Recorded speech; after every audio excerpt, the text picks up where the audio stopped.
Good morning and welcome. Thank you so much for being here this morning to share this celebration of Bodhi Day. We really appreciate you coming to the temple and tuning in out there in virtual land. We're just happy to see some familiar faces and some new faces. So we'll begin our service as we usually do with the three homages. Homage to the Buddha, the Dharma, and the Sangha. And all of our chants, except for the Zen-Shokata. So we're doing a different chant at the beginning. Right after the three homages, Reverend Matthew and I will chant that live because we don't have it recorded.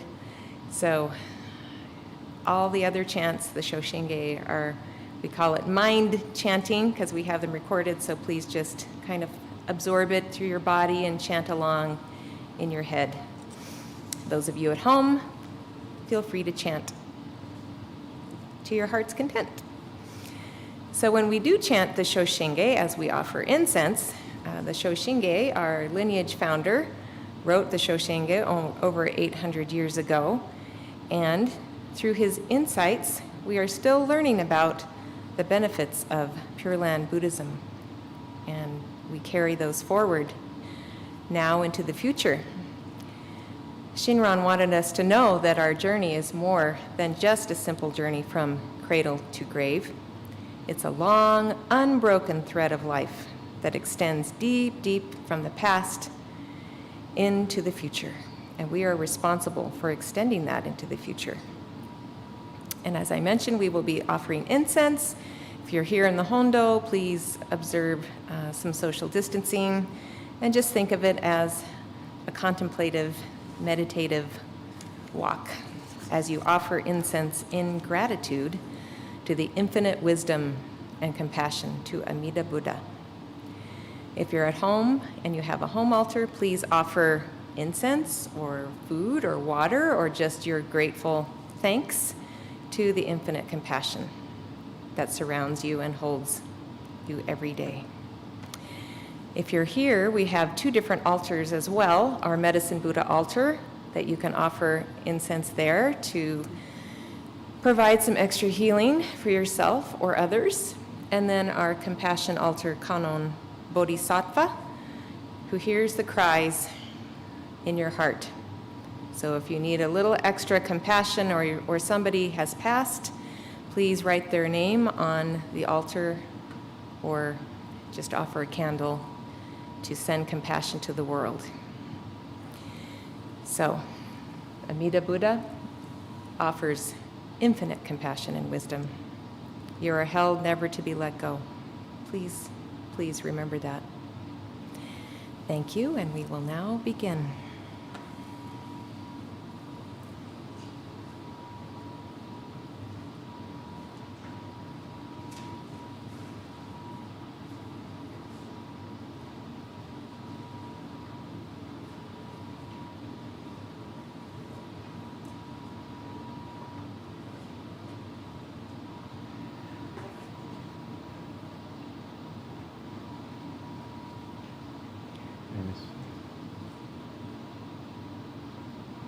Don't understand. Three homages.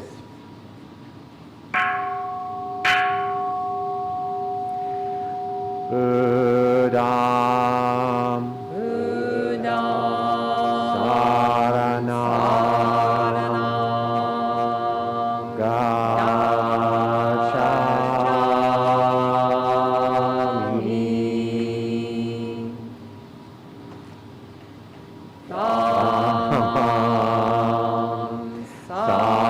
Saranam, Gacchami.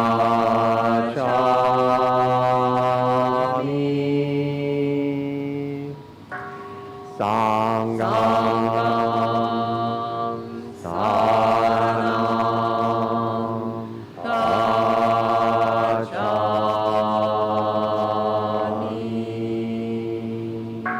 Namo.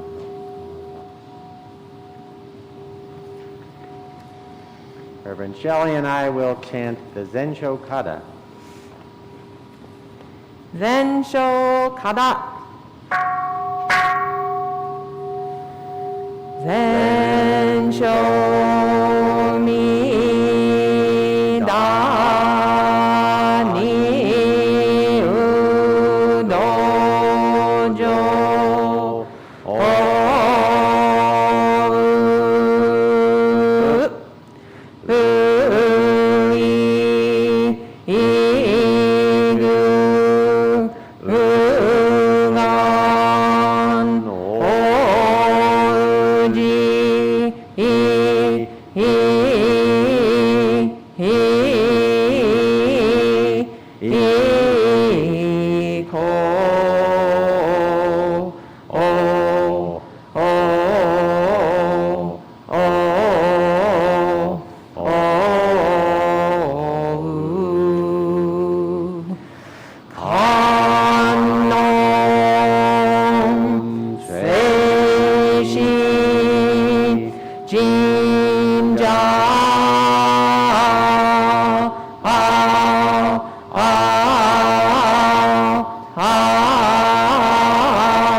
May the spiritual presence of Amida Buddha, Kannon and Seishi Bodhisattvas, and all enlightened ones, past, present, and future, permeate this hall to send forth wisdom like flower petals falling from the sky to awaken those of us gathered. Namondops, namondops, namondops. Shoshinge.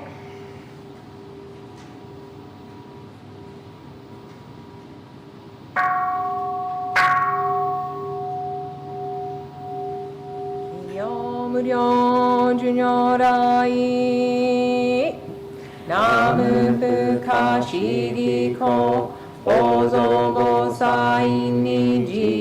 財政自在 오부쇼 토켄쇼 부조도인国土人伝 自然幕 本流無常 主将願 長法慶右 大偶勢高校しゆいし小樹十世名称文字法不法無量無変更無限無体公園の少女歓喜知恵公不断難し無償公小日が交渉人生一切分譲無交渉本願用語少女語私心心行願に因上等学章大涅槃非死滅道願成就如来勝意公主世唯世弥陀本願会五辱惑自群上会往生如来両実言の本一年喜愛心不乱本の特涅槃本性逆法さえ流領収死入海一に聖主信仰上昇後異の水波無明は本来心臓四分無上空心事心人天異尿に幸福運無運無資源妙無腕逆心謙虚大狂気即応超税合悪臭一切全幕本部人門心如来流税願運言広大小芸者税人名踏んだりけ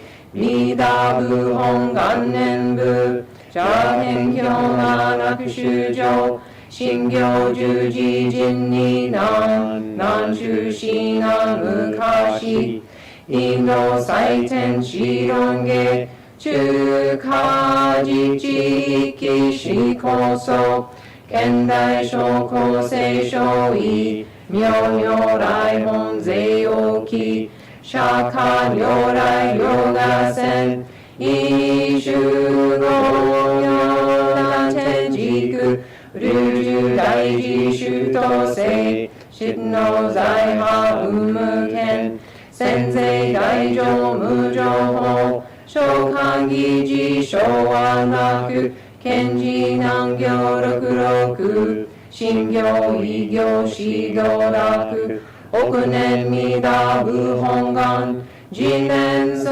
時入上唯の上昇如来道応報大悲偶勢音天神菩薩増論性奇妙無下根如来永州他天神寺高専王朝大聖願こういう本願力栄光医療群上昇維新金入空毒大崩壊筆脈入大永州州特使連芸造成会即昇信用法昇進有本の人間人図入賞自音自用芸本自動願両天使上皇乱症大さらい三蔵ルシ十条教本性専業気楽法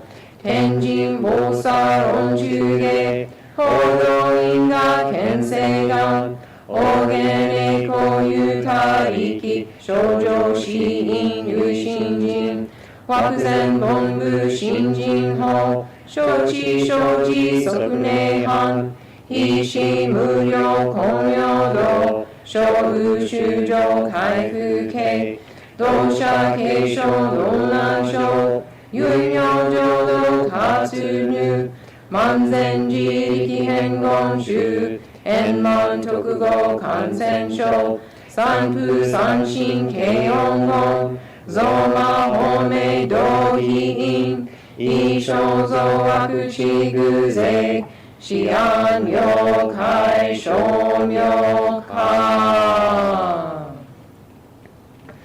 全道六妙無所依公愛上三両逆惑公明明後家二年開入本願大智慧行者小樹金剛心狂気一年総合用意大東逆三人即所法所市上楽現鎮公開一大教返帰安養可二祭先祖終身反戦人法系二道小弁流極十悪人唯勝部大悪罪非正集中煩悩証言追復権大義無権上昇が本次元空妙仏教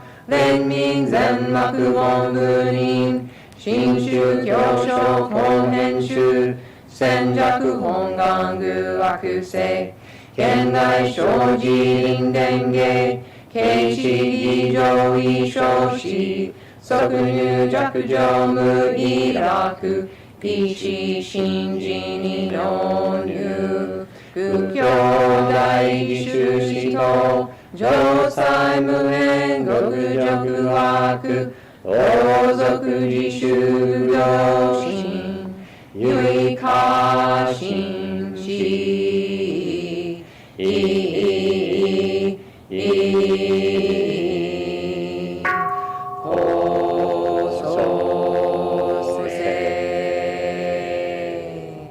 Page 45.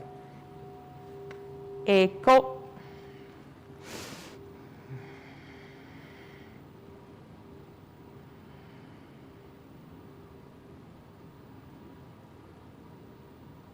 구독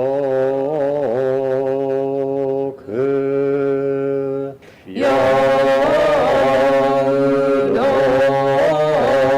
세이사이 노보다이신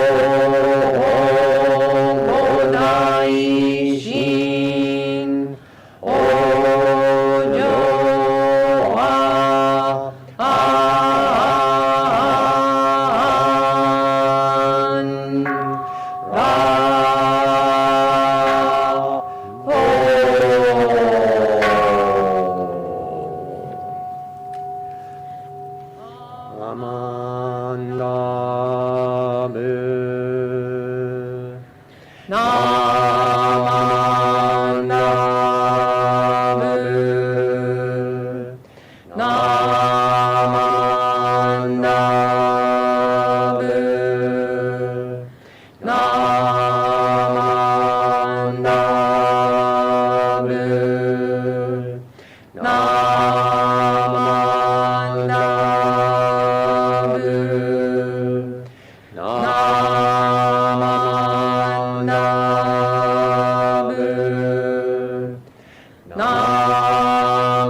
We have in our program that it's the children's reading, but we're all children at heart, so this is the children's reading.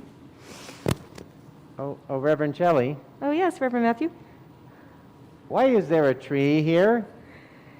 It is our Enlightenment tree, and we put it up for Bodhi Day. It just happens to correspond with Christmas time and holiday season, but in a Buddhist temple in our lineage, we put up the Enlightenment tree, and we have the Buddha sitting underneath, and so it represents all of our Buddha nature inside of us and our ability to become enlightened. My mask and my mic are not cooperating. Okay. So the story today is the Enlightenment. A wonderful, world-changing moment is now at hand. Siddhartha, who had given up a kingdom in search of truth, was approaching the spreading fig tree. On his way, he passed a man carrying freshly cut grass and asked him for a small bundle.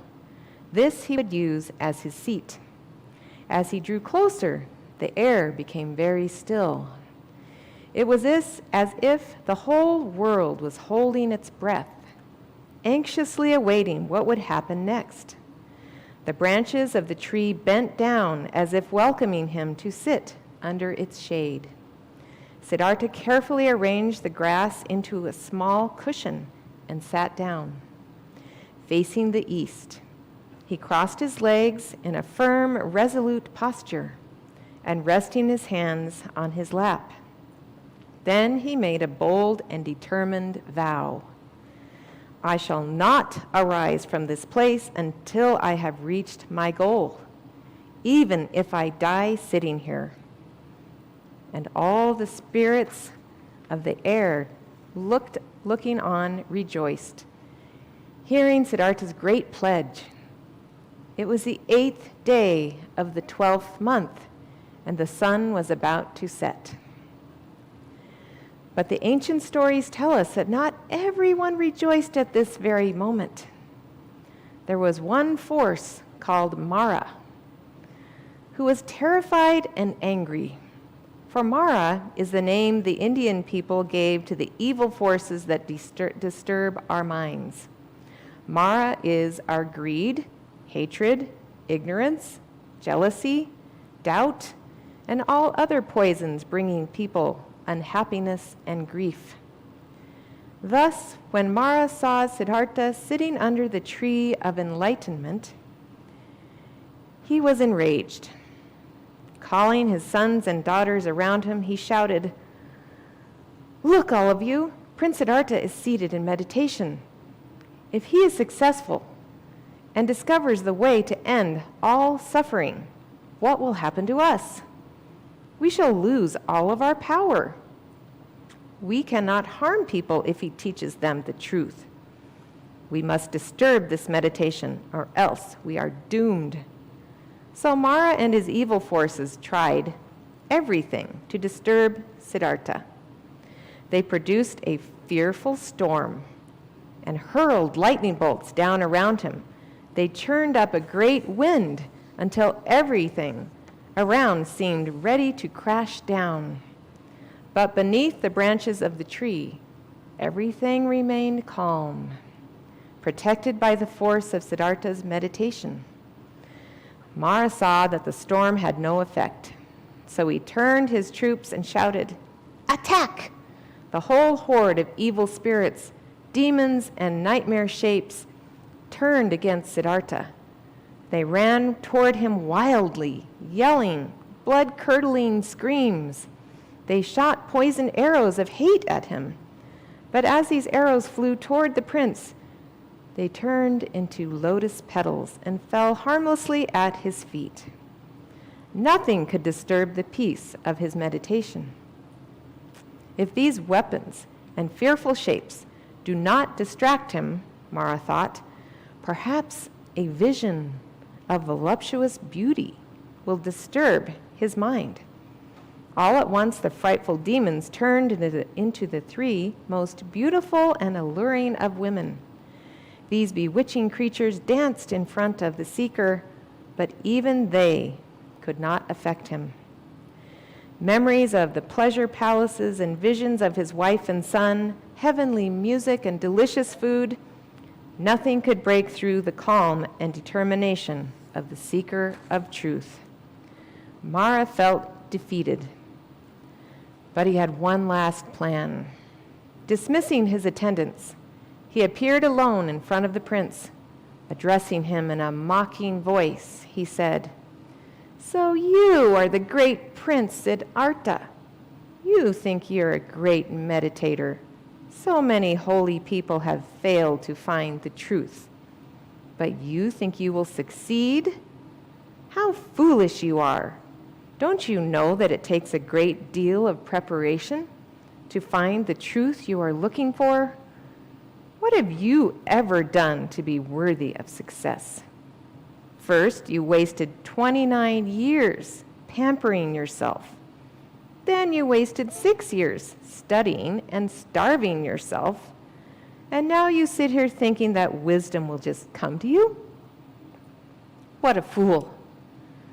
Quit this meditation, or at least show me a witness who will swear that you are worthy of succeeding where all others have failed." These scornful words failed to bother Siddhartha. Silently, he lifted his right hand from his lap, and he reached in front of him and touched the earth. Yes, the earth itself was Siddhartha's witness. For countless lifetimes, he had appeared on this earth in various forms. He had practiced generosity and patience. He had acted lovingly and avoided harming others. And he had meditated on the truth. He had done all these things, sometimes as a man, sometimes as a woman, sometimes rich, sometimes poor, over and over again. He had done all this just for the sake of discovering the end to all suffering. And the earth was his witness. Mara realized that now he was truly defeated and faded away like a bad dream. Siddhartha was left completely alone. The storm clouds parted and the moon shone brightly in the sky. The air smelled sweet and a light dew glistened on the tips of the grass. Everything was ready. Awakened! Siddhartha's mind was calm and relaxed as he sat under the tree. His concentration deepened and his wisdom grew deeper and brighter. In this clear and peaceful state of mind, he began to examine the nature of life. What is the cause of suffering, he asked himself, and what is the path to everlasting joy? In his mind's eye, he looked beyond his own country, far beyond his own world. Soon the sun, the planets, the stars out in space, and distant galaxies of the universe all appeared in his meditation. He saw how everything, from the smallest speck of dust to the largest star, was linked together in constantly changing patterns, growing, decaying, and growing again. Everything was related. Nothing happened without a cause, and every cause had an effect on everything else. As he saw how everything was connected in this way, deeper truths appeared in his mind. He looked deeply into himself and discovered that his life as Siddhartha the prince was but the latest in a series of lifetimes that had no beginning, and he saw that the same was true of everyone. We are born, we live, and we die, not one time, but again and again. He saw that death is only the separation of the mind stream from its present body.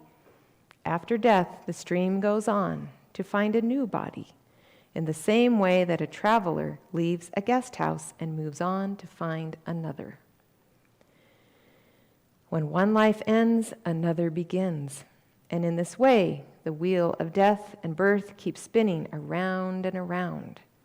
He also saw that in our travels from one life to the next, we are constantly changing and constantly affecting one another, like actors changing parts in a play. Our roles change as we move from life to life. Sometimes we are rich and comfortable. Sometimes we are poor and miserable. Occasionally we experience pleasure, but more often we find ourselves with problems. And Siddhartha also saw that our conditions change. So do our relations with others. We have all been each other's friend and enemy, mother and father, son and daughter, thousands upon thousands of times in the past. Then he looked at all the suffering in the world and saw how everyone, from the smallest insect to the greatest king, runs after pleasure only to end up with dissatisfaction. When we do not find what we are searching for, we are miserable. And even when we do find the pleasure that we seek, it soon fades, and we have to look for something else. And he saw how living beings create their own misery, blind to the truth that everything is always changing. They lie, steal, and even kill to get the things they want, even though these things can never give them the lasting happiness they desire.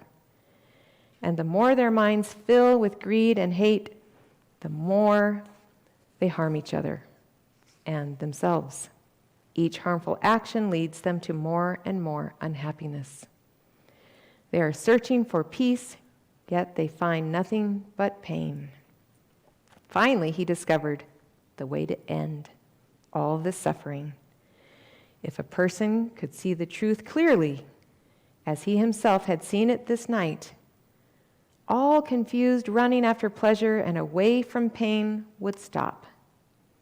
Without any more greed and hatred in our mind, we would never do anything to harm anyone else.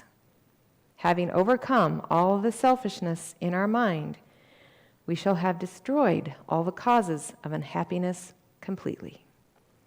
With our hatred removed, our heart will fill with love. And this love will bring us peace and happiness unlike anything we've ever felt. When Siddhartha had seen all of this, even the last speck of darkness disappeared from his mind. He was filled with a radiant, clear light. He was no longer an ordinary person. He had become fully enlightened to the truth. He was now a Buddha, a fully awakened one. He had reached his goal. With a calm and peaceful smile, he arose from his meditation. It was morning, and in the east, the sun was beginning to rise.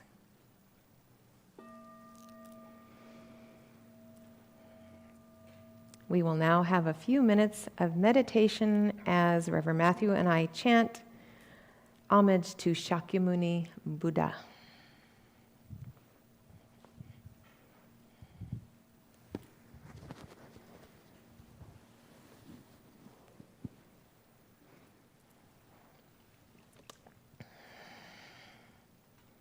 Shakyamuni Buddha.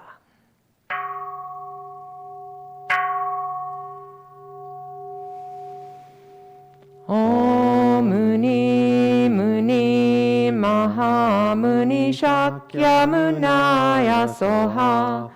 Om Muni Muni Mahamuni Shakyamunaya Soha. Om Muni Muni Mahamuni Shakyamunaya Soha. Om Muni Muni Mahamuni Shakyamunaya Soha. Om Muni Muni Mahamuni Shakyamunaya Soha.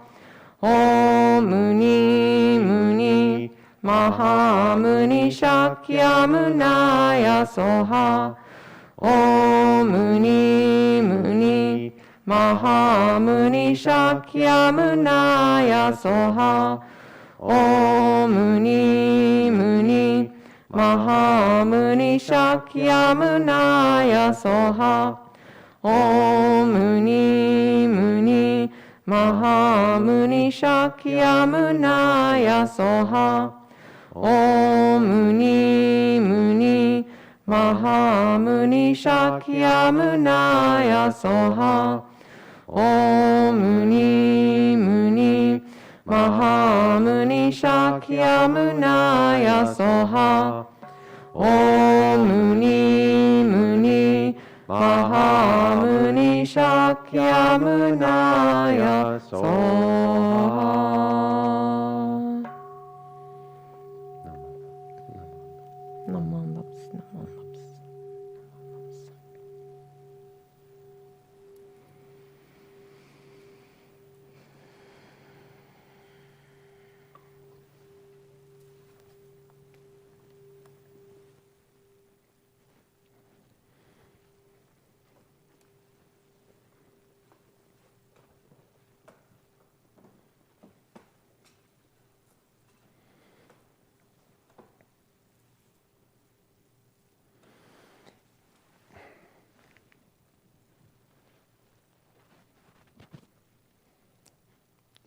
When I take my mask off, it seems to disassemble everything else, so it's a bit of a challenge there.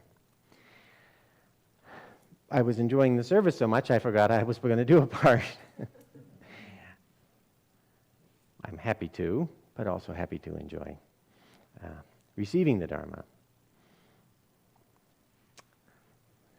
Seem to have neglected to set up the... okay. A touch of peppermint oil to clear my throat.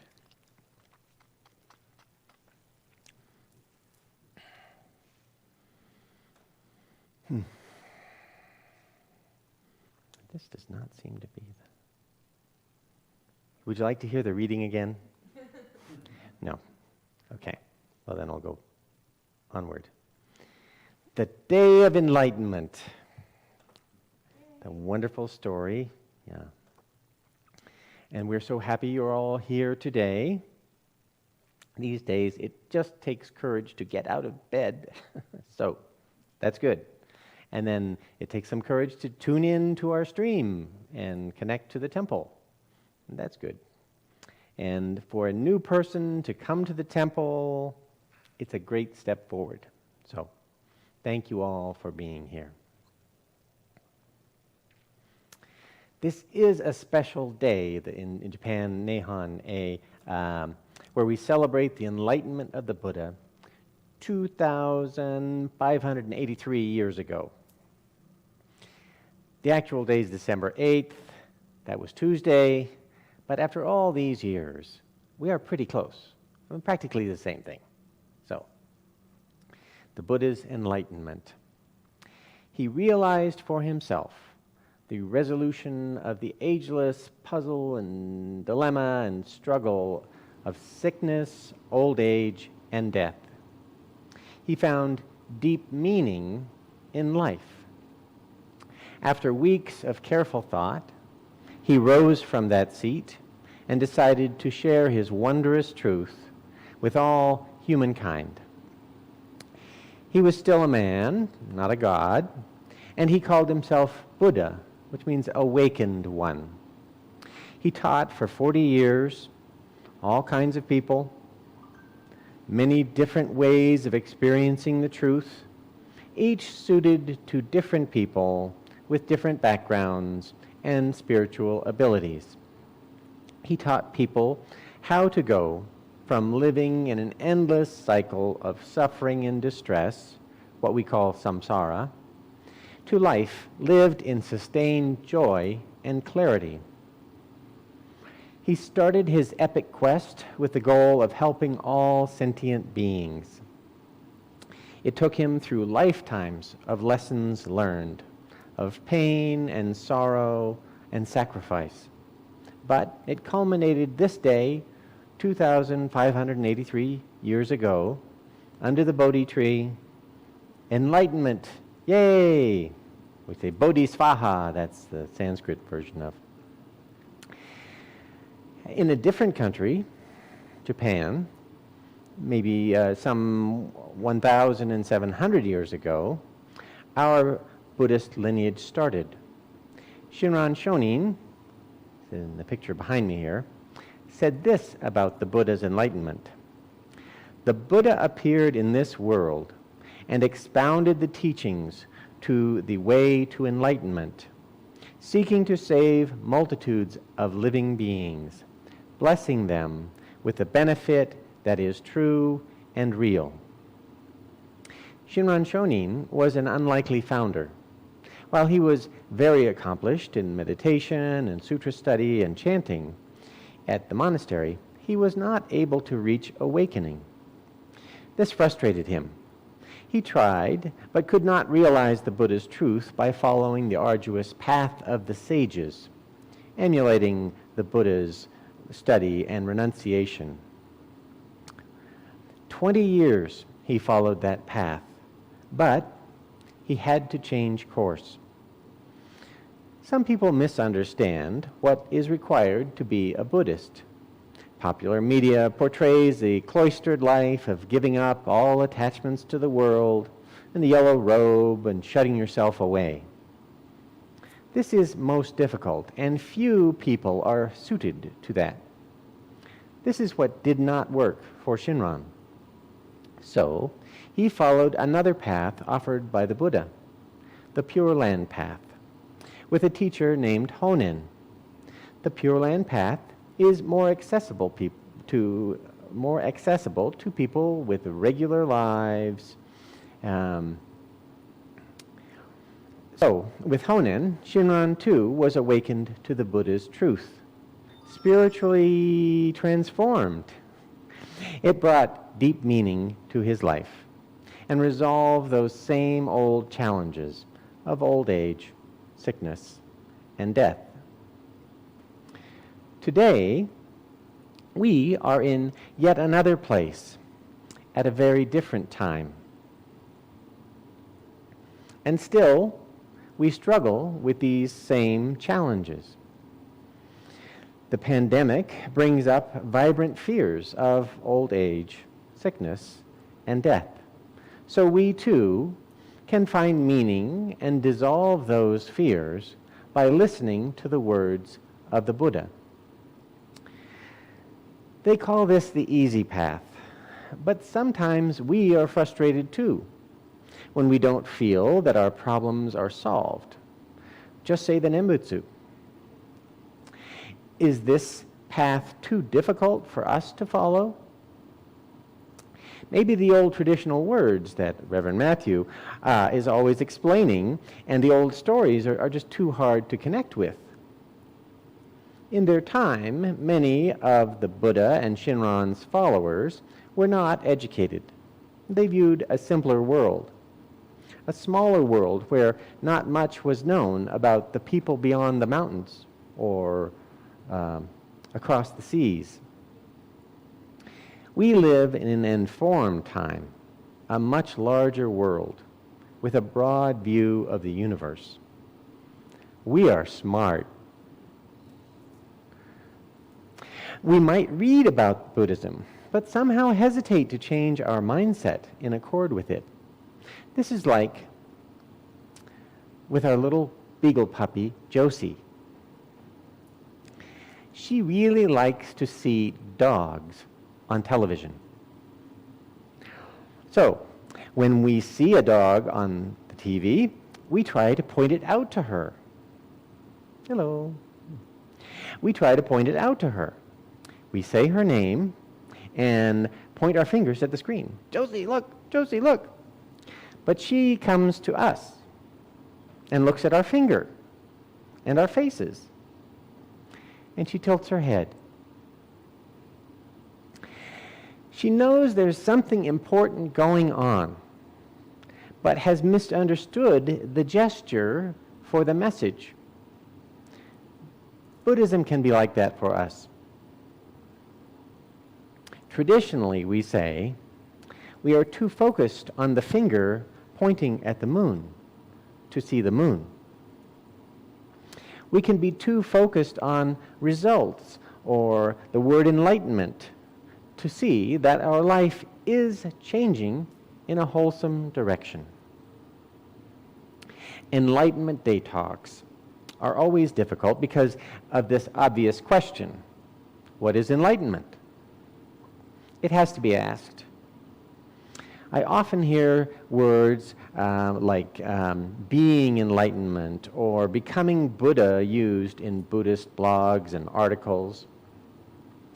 Elevating the meaning of these words makes them kind of mystical. The Buddha maybe was not a mystic. He wasn't up in the clouds. He was really here. Now, this might be one of the barriers of our internalizing the teaching of the Buddha. We all make our own provisional definition for enlightenment, putting our own idealized image on the word. These ideals can feel impossible or unreachable for us. The Buddha and Shinran wanted us to know that enlightenment is for us, every last one. We do a similar thing with our imagined idea of being rich. We envision the lifestyle of Bill Gates. Houses and cars and boats, a staff. Wouldn't that be fun? I can't imagine. Our definition of rich is grounded in all this material stuff. It's sort of one-dimensional. It's a provisional idea. If we cling to a provisional idea of enlightenment, then we have narrowed and distorted its importance and its possibility. With insight, we can go easy and hold gently to this most valuable experience. It is out there for you. You can open your heart to all existence. That is what the Buddha did on this day, all those years ago.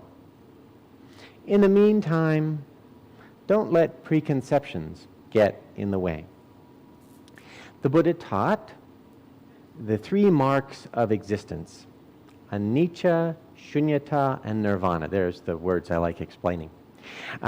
Impermanence, interdependence, and joyful life.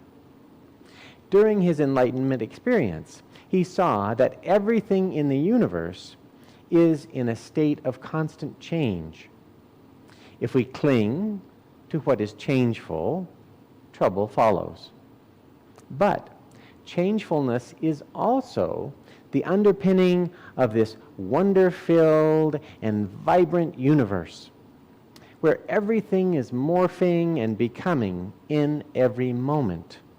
All creation is recreated in each wondrous moment. Seeing interdependence in all things is a great gift. If we don't see it, we think we are independent, that we can have what we want and do what we like without consequence or consideration for others or anything else. Seeing interdependence lets us relax our expectations and appreciate the interweaving of causes and conditions. You are not an island. Rather, you are the sea, a part of it, a wave, and that can be most comforting. Be part of everything. The third mark is nirvana, the joyful nature of all being. Before his enlightenment, Buddha was a prince. He felt out of place in the palace. His spiritual and moral center was pulled here and there by palace politics and the expedience of ruling. He saw existence was fundamentally filled with discontent. There's always troubles in a palace. There's always somebody behind the curtain with a knife. So, this is the view of the I, me, my, self, the selfish view. With the enlightened eyes of a Buddha, he saw that life is really wonderful. The universe is fundamentally wise and compassionate and supportive in so many ways. He saw the Buddha nature in every being. Buddha wisely guided us to walk a middle path. Going to extremes leads to imbalance. Imbalance to suffering. His enlightenment brought fundamental harmony. So maybe our idea of enlightenment is narrow and distorted, like our idea of rich. Maybe this is an experience we can all reach and we can all share with others. We might be unhappy because our actual life is not as opulent as Bill Gates. Richness can be experienced in many other ways, other than material. With insight, we can expand our definition to include a quality of life that goes beyond material possessions. We all have experienced the real richness of life in our families, relationships, careers, in socially involved actions, in being present in nature at this wonderful moment. But we think Bill is rich. Silly humans. We think being rich is when you have what you want. But the greatest richness in life comes when we want what we have. Therein lies gratitude. In the same way, our life may not be as blissful as we might have envisioned in our ideal life to be in nirvana or the Pure Land. But these images are probably limited. They narrow the view of enlightenment.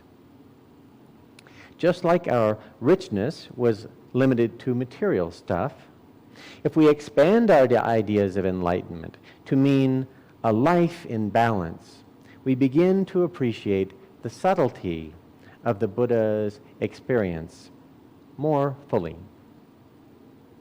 My teacher, Dr. Matsunaga, his picture is over there on the wall of the founders, did not use the word enlightenment very often. He said it was seldom discussed in Japan and was more interesting to Americans. He felt talking about something that is inherently inconceivable was not that helpful. Since we don't have a personal experience of it, he would often use awakening as a word to describe the experience of the Buddha. In a small way, we all have this kind of experience every morning. Just as we wake from sleeping, the Buddha awakened from selfish delusion to seeing reality as it is. Maybe we can relate to this idea. Matsunaga realized that ordinary people can find relevance in the words of the Buddha if we can access them through our own personal experiences. So too, this was Shinran's genius. He studied the Buddha Dharma, the teaching, and brought the Buddha's words alive for everyone. The Buddha field of Amida Buddha. We have it here depicted in the upper altar. It is a gilded, golden garden of exotic lotus blossom, jeweled lands, and flowing sapphire water. We can all appreciate this window into the Dharma realm, a blissful place of practice and understanding. We have all sat in blissful places before. For me, a quiet seat on a boulder in the mountains, in a snowstorm. Wow. But, or maybe a bench at a noisy children's playground is bliss for you. Wherever it may be, we follow the guidance and example of Shakyamuni Buddha to get there.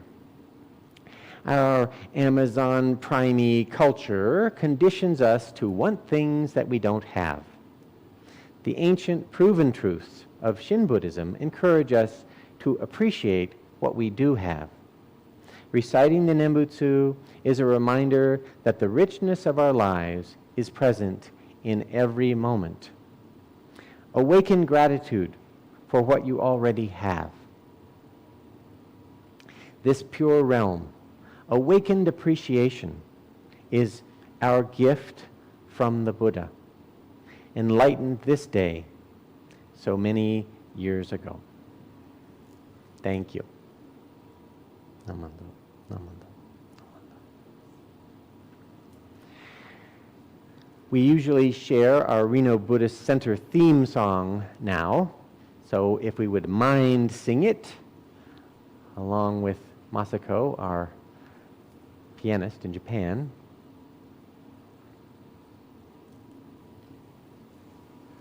Away, away, come away with me, where the grass grows wild and the winds blow free. Away, away, come away with me, and I'll build you a home in the meadow.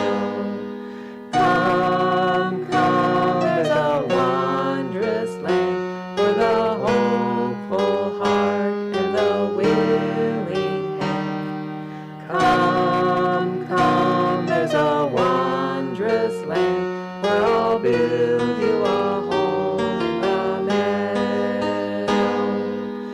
The stars, oh how bright and far, on a world of pure and eternal art. The stars, oh how bright they'll shine on the home we will build in the meadow. Come, come, there's a wondrous land for the hopeful heart and the willing hand. Come, there's a wondrous land where I'll build you a home in the meadow.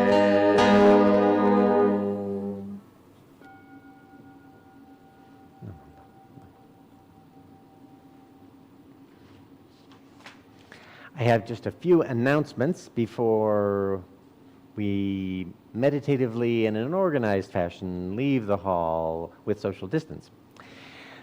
First of which is we have a bunch of offerings that we stream every week, and those are Joyful Chanting that we stream on Tuesday at 6, and that is on either Facebook Live or YouTube. Then Dharma Book Group is a Zoom meeting, so everyone's welcome to come, and we're reading a book together. But we read it aloud together on Zoom and then discuss it, so it's very accessible to everyone. The book we're reading is actually a series of letters, so each letter is its own chunk, so you don't have to know who the characters are or anything like that. You just come on and link in. Then we have Golden Light Meditation on Thursday. That's a Zoom meditation, so everybody gets together on Zoom and meditates. That has sitting meditation as well as reading and a little community time at the end. That Dharma Recovery Group is on Friday night at 6 p.m., so everyone's welcome to that if you are working on a recovery. And then on Saturday, Yoga Saturday at 8 a.m. is streamed live on Facebook and YouTube. So if you need to get to these things, we have the live stream central page on our website, and there's a link there, and that'll take you to these various meetings. And the big announcement, I had a lot of announcements today. I thought there were just a few, but there's a lot. The big announcement is our New Year's Eve multi-faith midnight service. That's on December 31st at 11 p.m. until midnight.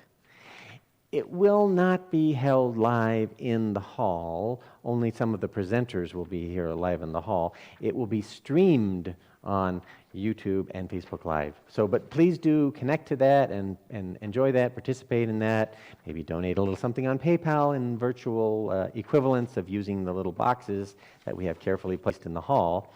Given that very few people come to the hall, the boxes are not working very well, so PayPal works too. So thank you so much. Enjoy Enlightenment Day together. Thank you.